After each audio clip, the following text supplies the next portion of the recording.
Dompetnya, dompet. Punya uang mana? Dompetnya, dompetnya, cepet, cepet.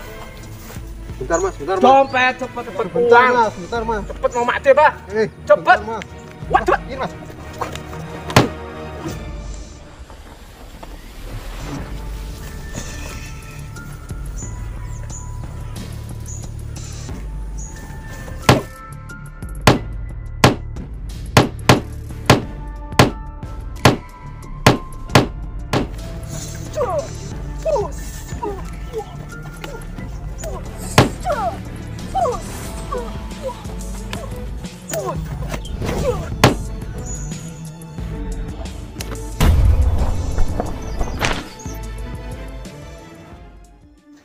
Assalamualaikum warahmatullahi wabarakatuh. Bertemu kembali dengan Mas Bas dan saya Muhammad Samaun. Kali ini kita akan kembali membahas aspek hukum dalam perspektif bela diri. Dalam ilustrasi yang kita tayangkan tadi, di situ digambarkan ada orang yang dipalak gitu ya, katakanlah oleh seorang preman. Namun demikian, ini orang yang dipalak ini akhirnya mampu melakukan perlawanan atau membela diri. Maka terjadilah perkelahian, terjadilah aksi membela diri antara orang yang ditodong atau dipalak dengan si penodong ini. Dan dalam perkelahian itu dengan gerakan refleks ya, gerakan yang sangat cepat, orang yang ditodong berhasil menjatuhkan si penodong. Bahkan sampai akhirnya mengakibatkan kematian. Ini bagaimana akibat hukumnya bagi orang yang melakukan aksi pembelaan diri? Dia hanya berniat untuk melumpuhkan, tetapi tanpa diduga justru lawannya ini menjadi meninggal dunia. Dalam ilustrasi yang tadi kita tampilkan, si penodong ini kalau tidak salah kan dipukul dengan sodokan atas gitu ya, terus jatuh terjerembab, lalu kepalanya membentur beton, lalu meninggal dunia. Ini bagaimana pertanggungjawaban hukumnya? Apakah orang yang ditodong ini akan lepas tuntutan hukum begitu saja, atau justru malah nanti akibatnya akan panjang? Nah, ini yang akan kita coba bedah gitu ya. Kita akan mencoba membedahnya dalam perspektif hukum pidana. Dalam kitab Undang-Undang Hukum Pidana yang ada di sini sudah ada ketentuan pasal-pasalnya terkait dengan pembunuhan. Jadi dalam konteks bela diri yang tadi diilustrasikan dalam video, tentu orang yang ditodong ini, orang yang membela diri ini tentu tidak berniat untuk membunuh. Niatnya hanya ingin membela diri saja, maka dia melakukan upaya perlawanan. Dan dengan keahlian bela dirinya, ini orang yang ditodong mampu menjatuhkan si penodong sehingga akhirnya jatuh. Tetapi akibat yang tidak dikehendaki justru malah ini lawannya meninggal dunia. Nah, ini meninggal dunianya kan ada dua kemungkinan. Kemungkinan yang pertama mungkin karena akibat pukulan yang mungkin sedemikian keras sehingga ketika mengenai rahang lalu menimbulkan mungkin gegar otak atau menimbulkan kerusakan lalu jatuh. Kemungkinan yang kedua bisa juga ketika dipukul dengan sodokan atas, ini si musuh langsung hilang kesadarannya, jatuh ya, tapi belum meninggal, tapi meninggalnya karena kepalanya membentur beton. Jadi ada dua kemungkinan kan. Tetapi dua kemungkinan ini sama-sama tidak dikehendaki oleh si orang yang membela diri. Tidak meniatkan diri untuk sengaja membunuh. Tentu ini tidak sengaja karena dia sedang duduk, sedang istirahat, didatangi oleh orang yang menodong membawa senjata lagi. Tentu ini kan niatan awal bagi orang yang membela diri kan hanya untuk melakukan upaya membela diri gitu kan. Walaupun akhirnya mengakibatkan kematian, ini tentu kematian yang tidak dikehendaki oleh orang yang membela diri. Tetapi bagaimanapun, karena ini kaitannya dengan hilangnya nyawa, ini sudah ada aturan hukumnya, Mas. Masuk dalam pasal pembunuhan, walaupun ini pembunuhan yang tidak disengaja. Mungkin kita bisa merujuk kepada pasal 359 KUHP, Mas.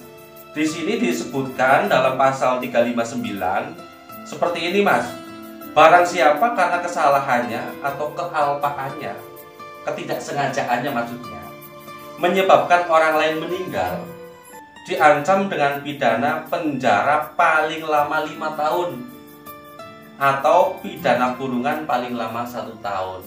Diingat di sini, paling lama artinya tidak boleh melampaui batas itu yang disebutkan. Di sini paling lama kan 5 tahun.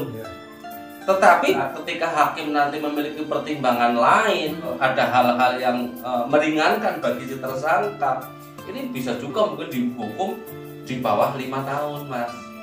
Persoalannya adalah pertanggungjawaban hukum, karena ini kaitannya dengan hilangnya nyawa seseorang. Tentu ini menjadi persoalan yang harus dipahami oleh para praktisi bela diri.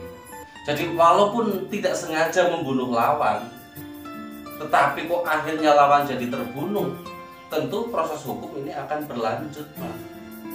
Karena bagaimanapun menghilangkan nyawa orang ini sudah ada ketentuannya. Adapun nanti ketika dalam proses hukum si tersangka ini atau orang yang menyebabkan orang ini meninggal ini bisa meyakinkan kepada majelis hakim bahwa perbuatannya semata-mata hanya tindakan membela diri dan kematian si korban ini tidak dikehendaki oleh dirinya, tentu hakim juga punya pertimbangan yang bijaksana. Tetapi yang perlu digarisbawahi di sini bahwa kita dituntut untuk hati-hati dalam rangka upaya melakukan aksi pembelaan diri. Jadi jangan sampai menimbulkan hal-hal yang tidak dikehendaki. Awalnya kan hanya ingin membela diri, tetapi ketika bela diri itu sudah berakhir kepada meninggalnya si lawan, ini tentu menjadi sesuatu yang akan berimbas kepada akibat hukum. Lain halnya dalam sebuah pertandingan resmi. Kalau dalam sebuah pertandingan tentu ini berbeda. Walaupun lawan akhirnya meninggal dunia katakanlah, tetapi kalau itu adalah dalam sebuah pertandingan resmi, ini akan berbeda aturan mainnya. Gitu ya. Efek hukumnya akan berbeda gitu ya. Maka dari itu edukasi hukumnya dan pesan moralnya adalah sebagai praktisi bela diri atau sebagai orang yang pernah belajar bela diri atau kepada siapapun, hati-hatilah dalam upaya melakukan aksi pembelaan diri, jangan sampai kebablasan. Kebanyakan itu hampir kebanyakan namanya praktisi bela diri, jarang sekali dalam membela dirinya itu ini nanti kalau segini mati, jarang. Ya.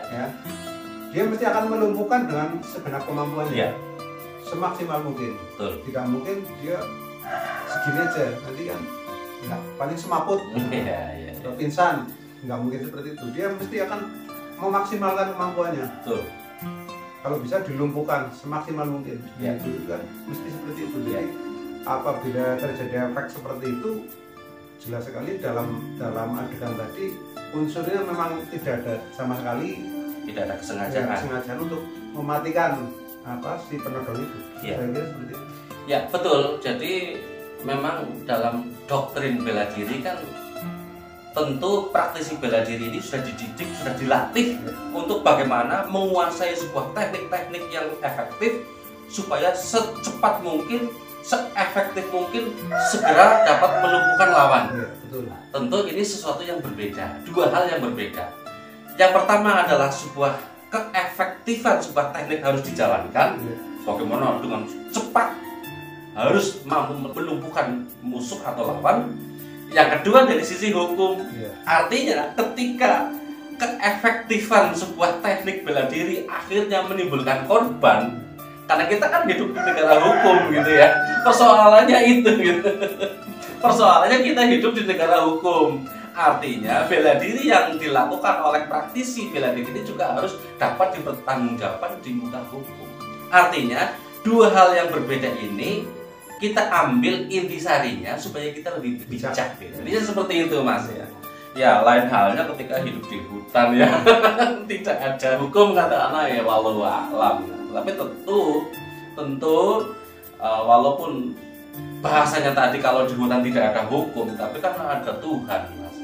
Tuhan itu kan juga punya pengadilan nantinya kan seperti itu. Nah, intinya seperti itu Mas. Kita hanya mengulik dari sisi edukasi hukumnya supaya kita lebih waspada dan lebih hati-hati. Tentu semuanya tidak menghendaki hal-hal seperti itu. Barangkali begitu ya Mas ya. Jadi teman-teman nanti bisa baca-baca sendiri. Rujukan saya adalah KUHP dan KUHAP. Jadi teman-teman bisa baca sendiri gitu ya. Saya hanya mengutip saja apa yang ada di sini gitu kan ya. Saya garis bawahi lagi bahwa akibat kematian tadi diilustrasi ya hanya sebuah akibat dari upaya bela diri yang tidak dikehendaki, keadaan akhirnya yaitu kematian itu kan tidak. Karena ini adalah sebuah hal yang tidak dikehendaki, maka ini tidak masuk dalam pasal pembunuhan biasa Mas. Kalau pembunuhan biasa ini kan lebih gawat lagi Mas. Atau pembunuhan berencana ini kan lebih berat lagi nih ancaman hukumannya. Tapi ini adalah matinya lawan yang hanya akibat dari sebuah mungkin ketidaksengajaan atau kesalahan dari si pelaku. Saya kira ini masuknya adalah pembunuhan yang terjadi karena ketidaksengajaan atau matinya seseorang, hilangnya nyawa seseorang yang terjadi karena ketidaksengajaan.